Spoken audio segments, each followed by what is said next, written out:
Welcome to the Killer Innovation Show, the longest continuously produced podcast in history. Each week, Phil McKinney brings you the insights and strategies to amplify your creativity and innovation skills. Here's your host, Phil McKinney. Welcome to today's show. Greatly appreciate you joining us here today. We have a pretty interesting subject, something that comes up quite often in conversations. It comes up when I do sessions, I do workshops, or I facilitate an innovation sprint or something on behalf of a company or organization.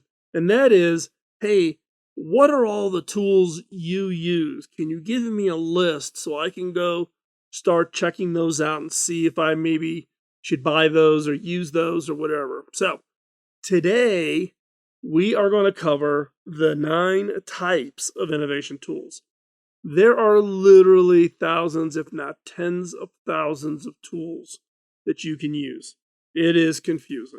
And rather than getting down into the individual tools as of yet, we may do that in a series of future shows where I'll go through and show you how I use each of these tools. But today we're just going to cover the 9 types. So today's episode, we're going to be discussing the role of tools in creativity and innovation, focusing on the 9 types of tools. And we're going to focus on answering 2 key questions. How do leading innovation teams use tools to create groundbreaking innovations? And why is it so important to choose the right tool for the task at hand? So those are the 2 questions that we're going to answer in today's show. But before we jump in, got a favor to ask. Can you follow, like, and share? Follow us on social media. You can follow us on Instagram, Facebook, LinkedIn, Twitter, wherever. The best way is you can just search for me, which is Phil McKinney, no spaces, all one word. And I'm pretty consistent across all of the social media platforms. And then by doing that, then you can be updated, given that social media is one platform that we use throughout the week to share new information, new thoughts, or share interesting articles, etc. around this space. So follow us, like the show whatever platform you get the show on, whether it's give us a rating over on at Apple or on Google or Spotify or over at iHeart, or wherever you happen to get your podcast from. Give us a rating, give us some feedback. We appreciate that. And then share. If this show contains content that you think is particularly appropriate for somebody, always down at the bottom of the show notes over at killerinnovations.com is the link directly to the audio file. You can copy that link, send it to them. They don't have to log in anywhere. They don't have to give us any information. They can easily just play that audio on their mobile phone right from within the email you send them. So we try to make this as easy as possible for you to share. So if this content is something that you want to share, hop on over, share that. We would greatly appreciate that. And with that, let's hop into this week's episode.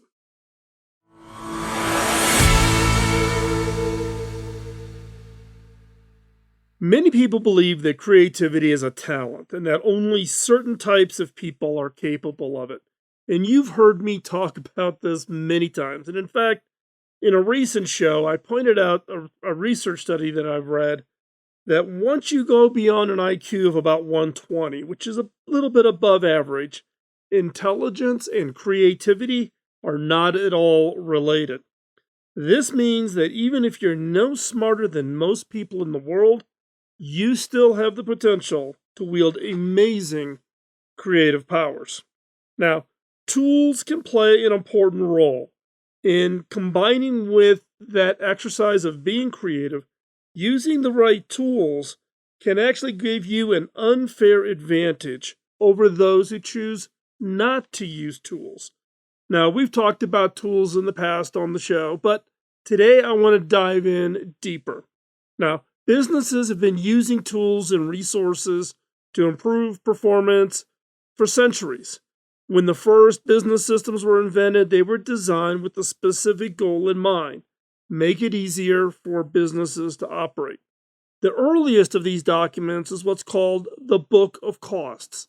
It was created by Venetian merchants in the 14th century as a way to track inventory, prices, and profits. It is said that this book can be seen as one of the world's earliest accounting books. Now, later on, when businesses began adopting more complex management structures, such as Taylorism, which is the system of using time management, and what some people refer to as Fordism, which is the use of assembly line design, these methods relied heavily on new technologies like typewriters, calculators, to improve the performance and minimize errors. Now, the same is true for modern innovation and creativity tools we use today, like brainstorming, training courses, books, brainwashing, hackathons, and more. They all have a specific goal in mind: to help you innovate better.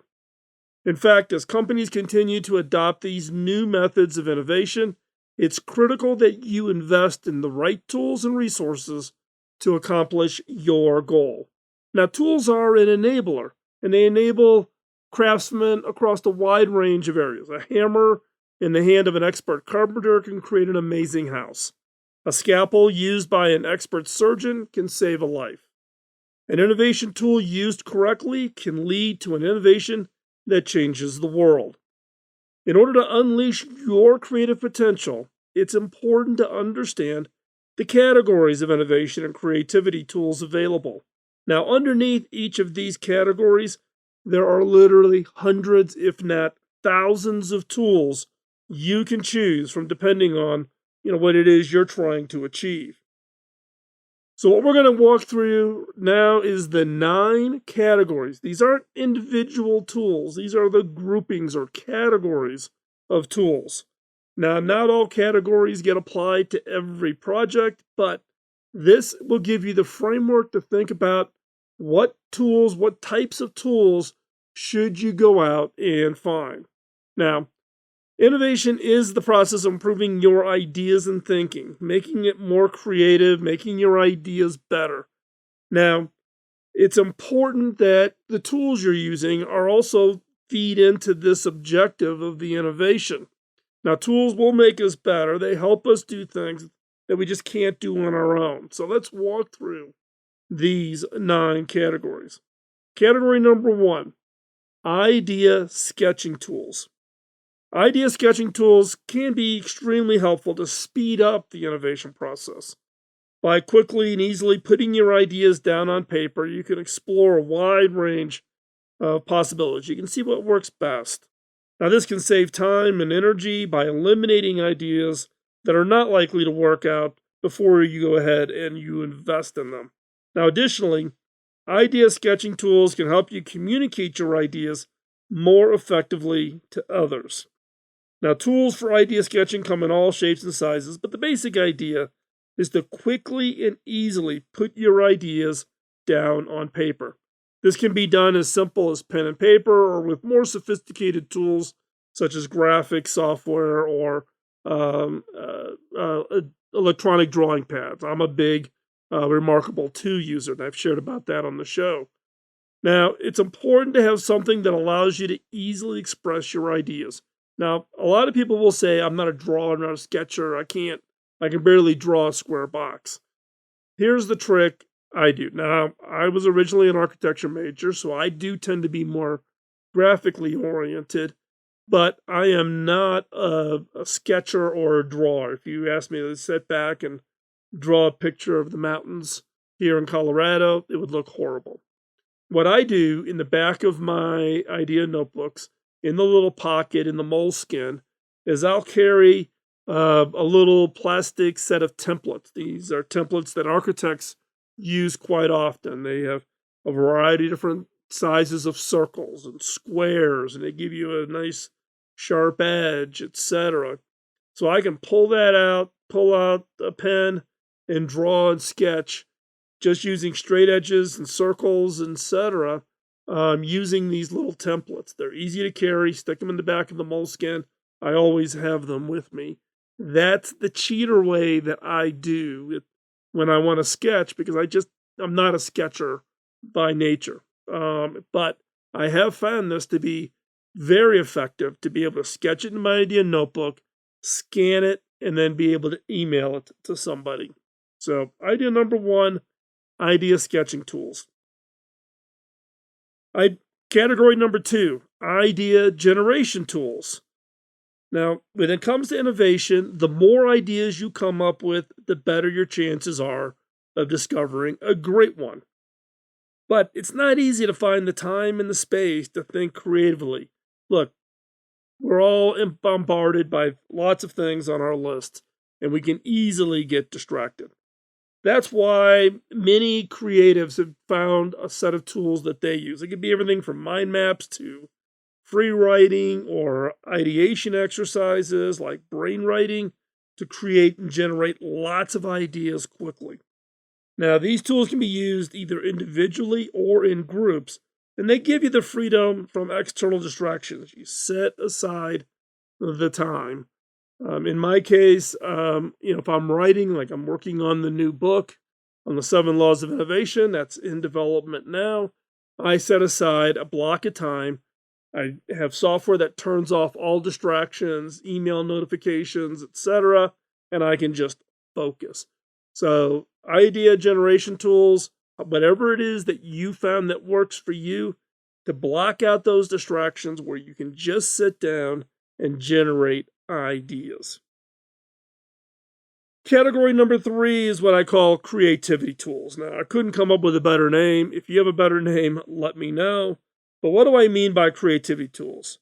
This is really a broader collection.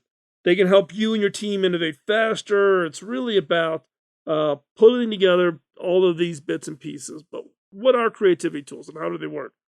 There are many different types of creativity tools out there for a variety of purposes, but the most common ones fall into 3 main subcategories: ideation, collaboration, and evaluation. Ideation category is about generating ideas, brainstorming, facilitating, getting your team together and generating ideas. There's hundreds, if not thousands of ways to run very effective ideation sessions. The collaboration category is techniques that allow your people to share the ideas and build upon each other's ideas.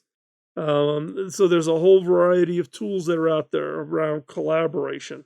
And then there's the evaluation. How do you evaluate? How do you vote? How do you select the best ideas so that you can prioritize your resources to make sure they're working on the right thing? So that's what I mean when I say creativity tools. Number 4 is prototyping tools. Prototyping tools can be extremely helpful in speeding up the process by allowing you to quickly and easily create a mock-up of your idea. These tools can allow you to do a mock-up, put it in somebody's hands, get feedback, and easily adjust. Now, when it comes to these tools, I use them primarily for feedback and to speed up the process. If I had to go off and build a more finished version of a product before I got that first feedback, like what we used to do years ago, that takes months. Now you literally can do it in hours, if not days. And again, these prototyping tools allow you to get the product pretty close to being completed so that when you do hand it off to somebody to build the final product or manufacture 10,000s of these widgets, it's going to be pretty effectively done. Now, some of the prototyping tools that I use are things like 3D printers, Raspberry Pis. I do a lot of Raspberry Pi stuff. I, in fact, just bought my grandson a Glowforge, which is a laser cutter, laser etcher. He uses it to design and build stuff that he actually sells. And then I sneak in.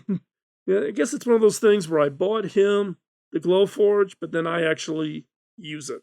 So, but the collecting up of these kinds of tools that allow you to put together the prototypes, for instance, in the Glowforge, you can cut your things out of cardboard, try it out, see if it fits, what does it look like, before you commit to cutting it out of acrylic or cutting it out of wood or whatever the material is you want the final product to be made out of. So, and some of these tools, the accuracy and the quality of the output from these tools is just amazing. Just in the last handful of years, the step up in the quality. So, if you don't have access to prototyping tools, if you don't own them, you don't have, you're not looking to buy them, find a makerspace.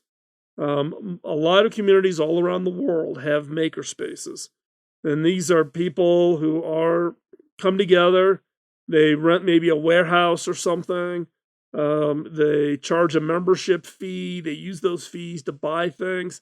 I was one of the very first people to join Makerspace in San Jose, California. We had, water cutters. You could cut, up to 6-inch thick steel, lathes, machining. You could do laser cutting. You could do, just about, you literally could build anything. You wanted to build a car up from scratch, you could do it.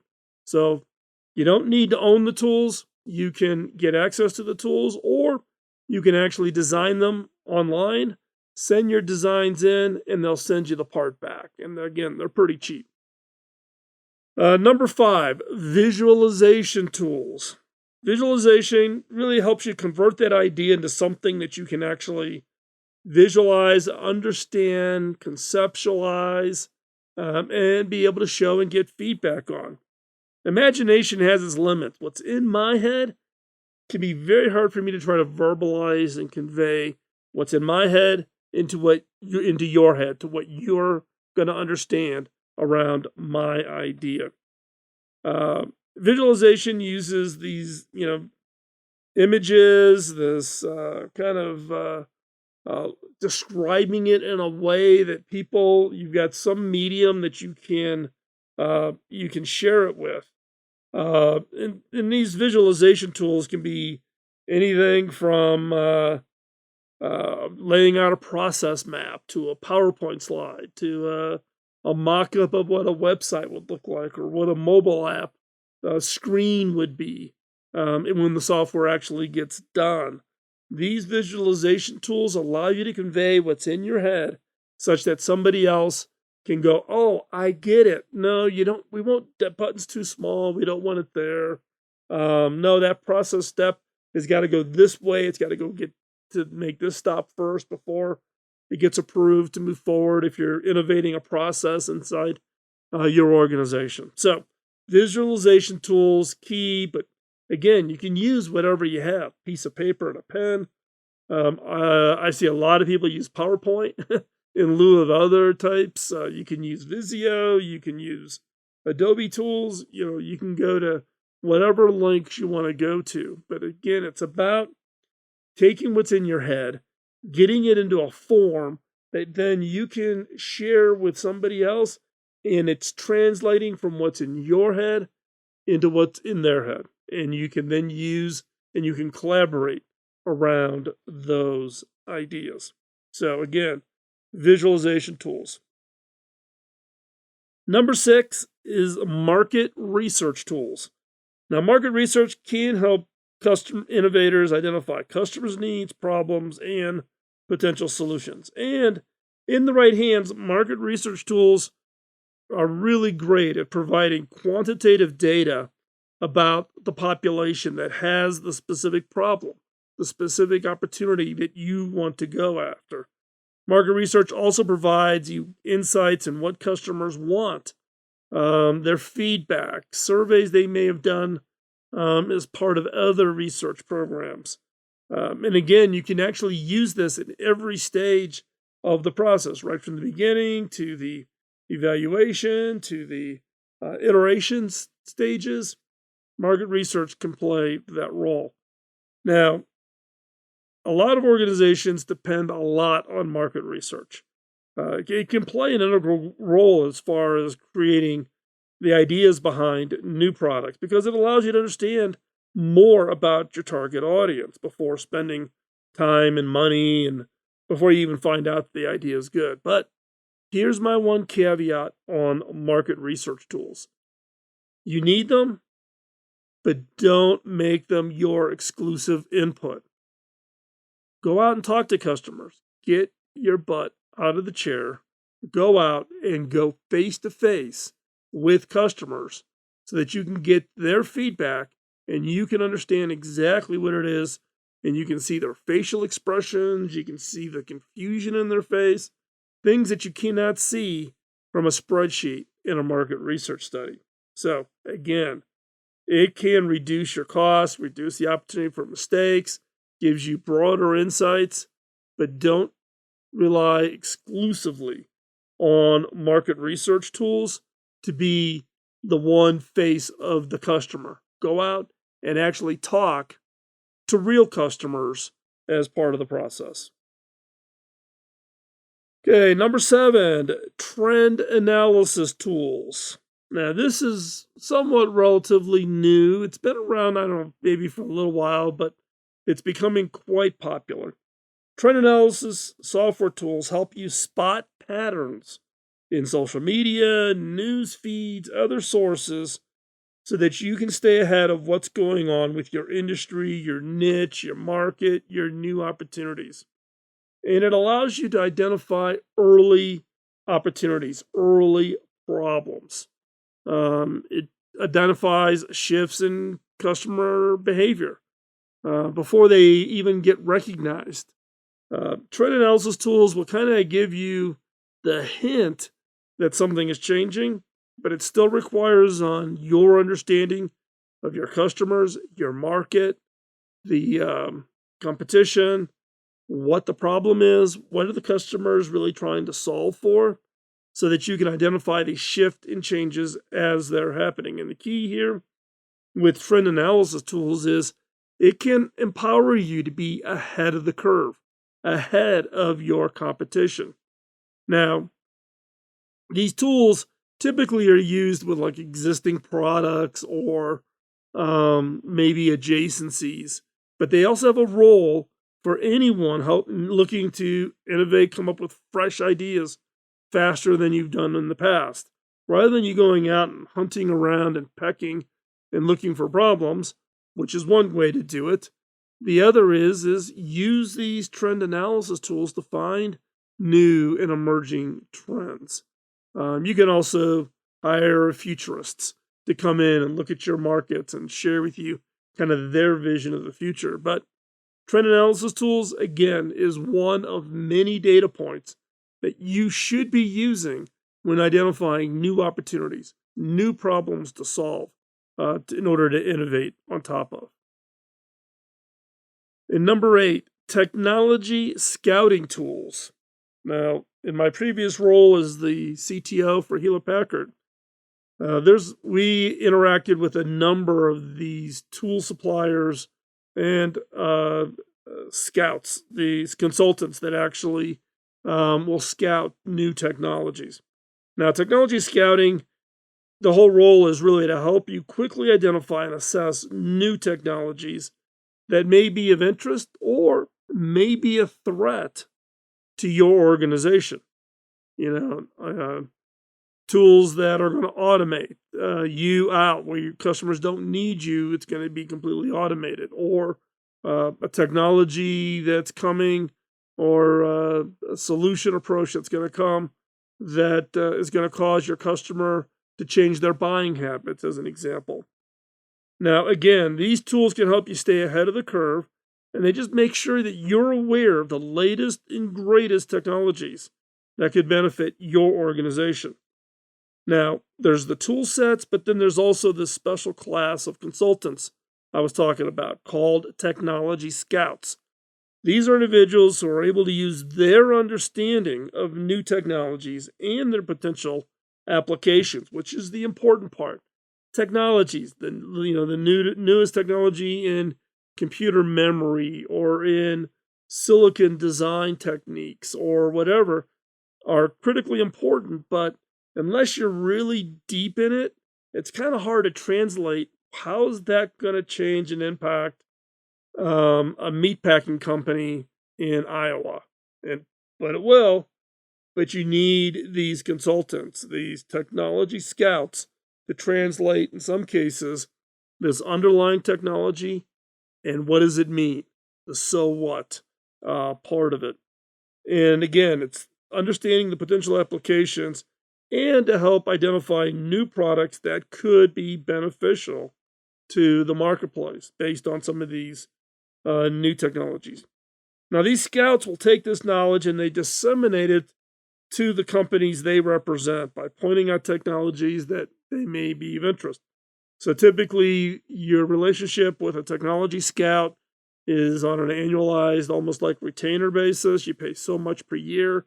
The scout is constantly out there talking, looking, meeting with all the different technologies, and they publish reports that your team can take advantage of. So, and again, the whole purpose is to help organizations discover these new things that they could take advantage of that might give them some form of a competitive advantage. So, and number 9, business model generation tools. Now, business model generation tools can help you explore and analyze a wide range of business models. This is one of the areas of innovation that we probably have not spent enough time on the show talking about, but it's important. It's not just about innovating technologies or innovating processes or solutions, but the business model. Innovating the business model can create huge competitive advantage. Think about innovating the business model for transportation in the form of Uber and Lyft and what kind of impact that has had. Thinking about the business model. So you may have an innovation, but an innovation teamed up with a business model that's uniquely leveraged and the business model itself is innovative can be game changing. So there are tools out there that can actually help you select the best model for your project. Now, there are a bunch of different business model tools available, and each has its strengths and weaknesses. But some of the more popular ones is what we call business model canvas, the value proposition canvas, the lean startup methodology, and literally thousands more.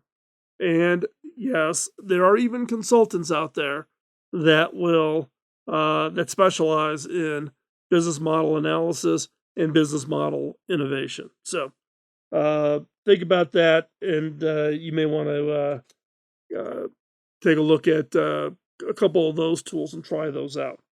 So again, let's walk back through the 9 categories of innovation tools. Number 1, idea sketching tools. Get a piece of paper, pencil, pen, paintbrush, marker, doesn't matter. Get the idea down, write it down, sketch it, create a visual image about it. Doesn't have to be pretty. You're not trying to draw the Mona Lisa. You're just trying to get the idea captured. Number 2, idea generation tools. How do you generate your ideas? What are they? Could be things like ideation exercises, tools like card decks that you go through like playing cards. They may trigger ideas. This is idea generation tools. Creativity tools. These are tools that involve in really feeding into those 3 subcategories, right? Those 3 subcategories are critically important, and they feed into everything from the ideation category. How do you generate those ideas? Collaboration. How do you work with people to build on other people's ideas, share, and then the ultimate at the end is evaluation. How do you rank them? How do you make the selection of the best ideas? So that's what makes up number 3, the creativity tools. Number 4, prototype tools. How do you potentially build up a prototype? Now, I talked about 3D printing and I talked about things like Glowforge and laser cutters and those types of things. I've seen some pretty interesting prototype concepts made out of modeling clay. made out of Play-Doh, cut out of foam core. You can buy foam core in big chunks. You can take a kitchen knife, cut it down to size, can of spray paint. You can make a pretty convincing idea, concept, prototype.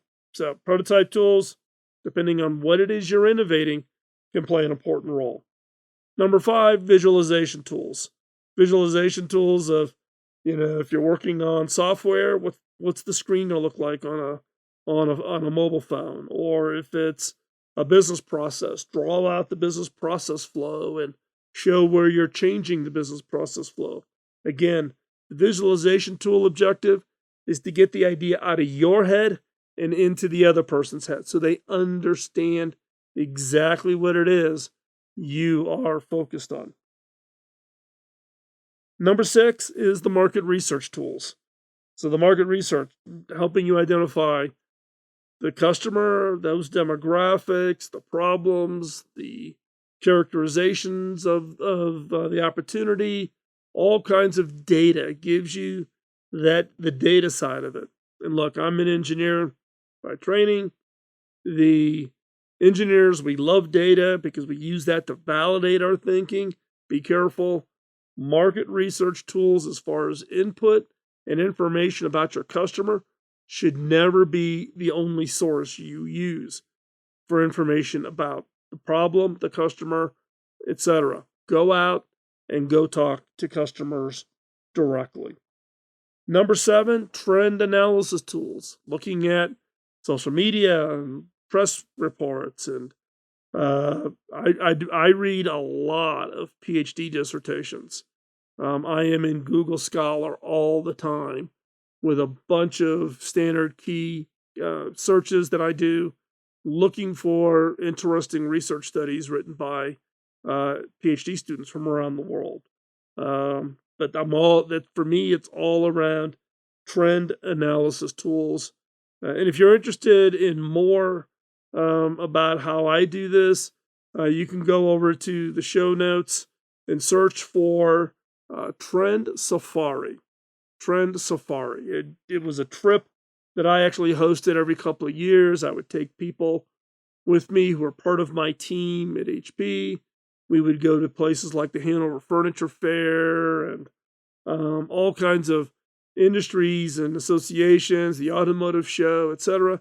Things completely outside of HP's marketplace, but it was about inspiration. Is there things that are going off in those markets, those areas of deep, rich innovation that we could bring back and apply? So, trend analysis tools may not be a tool. It may mean you just got to get up out of your chair and go look. Number 8, technology scouting tools. Look, technology is having an impact pretty much on everything. And being up to speed and knowing the latest on the technology front is becoming increasingly important. Recognize if you don't have anybody on your team that is deep into the technology, using a technology scouting tool can be extremely helpful. And if necessary, retain a technology scout, a consultant who keeps their eyes. And scouts will specialize. There are scouts who specialize in mobile technologies, or scouts who specialize in microprocessor technologies, AI, quantum, right? Find your collection of technology scouts and have them help guide you through so that you can see and can take advantage of those things that are out there. And then number 9, business model generation tools. You can literally come up with tens of thousands, hundreds of thousands different business models. The key is understanding the pros, the cons, the unintended consequences of whatever business model you choose to apply to your innovation. And there's a lot of tools like, business model canvas and value proposition canvas, lean startup, etc., agile, that allows you to experiment, test, validate the business models. Take a look at all of those. So now we've gone through the 9 categories. Your next question, I'm going to guess, is okay, great, Phil, how do I test them? There's literally thousands of tools. Which ones should I try? Well, one is you can look across the categories. Not all 9 categories you're going to apply to every project. Figure out the ones that you want to apply. So, for instance, the creativity tools.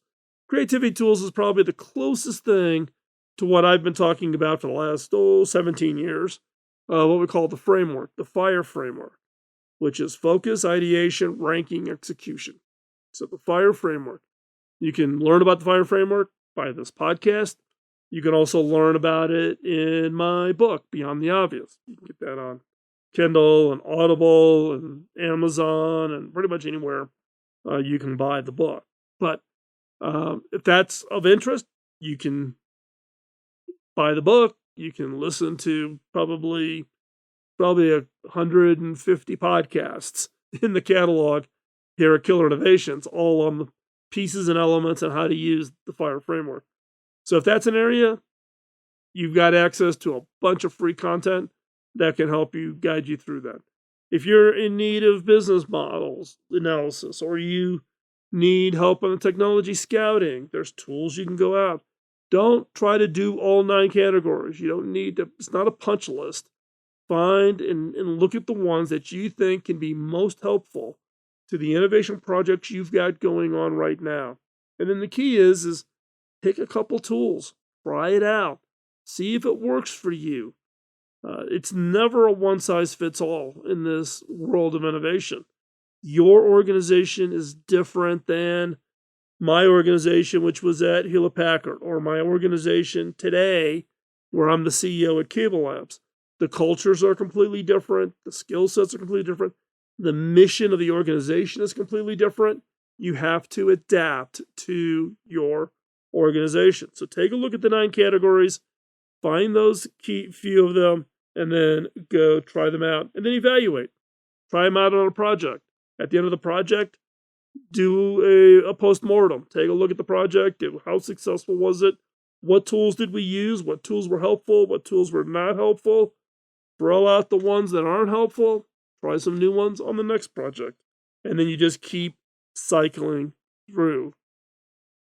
So as we wrap up today's show, look, tools are important for unleashing creativity and innovation because they provide a way to focus the mind and increase your productivity. Rather than staring at a blank piece of paper, unable to come up with ideas, look for ideation tools and be able to use those tools to give you kind of starting points that will trigger more and more ideas. When you have the right tools, you can do more with less time and with greater effectiveness. So if you're looking to unleash your creative potential, make sure to invest in the right tools and the right resources. Now, here at the end, I want to point you to some resources. First off, check out innovation.tools. So it is innovation.tools, and it'll take you to the online store. Over on the store, we've collected up the tools that I use, such as books, card decks, even the flip charts that I use when I'm facilitating brainstorming sessions, which sticky notes I have. I'm pretty particular about which sticky notes, etc., the markers I use so that people can read them in large rooms. I mean, these are things that I've learned over the 30 years, and I use the exact same. I carry them with me. I just did a 5-day session at the city of Richardson, Texas, with the city of Richardson around ideating, brainstorming around how does the city of Richardson be able to better support the autism community in Richardson.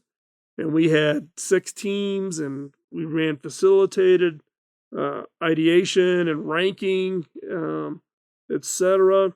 And the tools that we have over at innovation.tools will show you exactly what I use. So this is literally not just tools because we think they're cool. These are things that I actually use in each of the engagements that I'm involved with. Now, caveat here. The store is in the middle of a major upgrade. If you'd gone to the store in the past, the store primarily just had, like, if you wanted an autographed copy of my book, you can order it there rather than going to Amazon. The card decks, you can order them, from there. The Seven Laws poster is only available at innovation.tools. By the way, any profit off the poster goes to hackingautism.org, which is a charity organization. So the money goes all to the charity. And in fact, any money I get from innovation.tools is donated to charity. I don't take there's no profit coming to me from the store. The new store, which is in process right now, depending on when you listen to this, will actually put the list of everything I use, but we're not going to sell all that out of that store. But it'll put it all there. You can click a link and it'll take you right where you can buy it, either on Amazon or in some cases, certain things are hard to get on Amazon, and we will point you directly to the resource so you know where to find these things to make it easier. What is the kit you need to really run an effective brainstorming session? What is the kit you should carry in your briefcase so that you can document, brainstorm, and collect your ideas up? That is what will be over at innovation.tools. So if you hop over there right away and the store is not quite ready, come back. We will be building that out. It's in process. Hopefully it'll be done before this episode's released, but just in case, it is in process. So again, to wrap this up, the best way to unleash your creative potential is to invest in the right tools and the right resources. And hopefully today's episode starts you down a path of looking at those categories that can be most helpful to you individually and to your organization.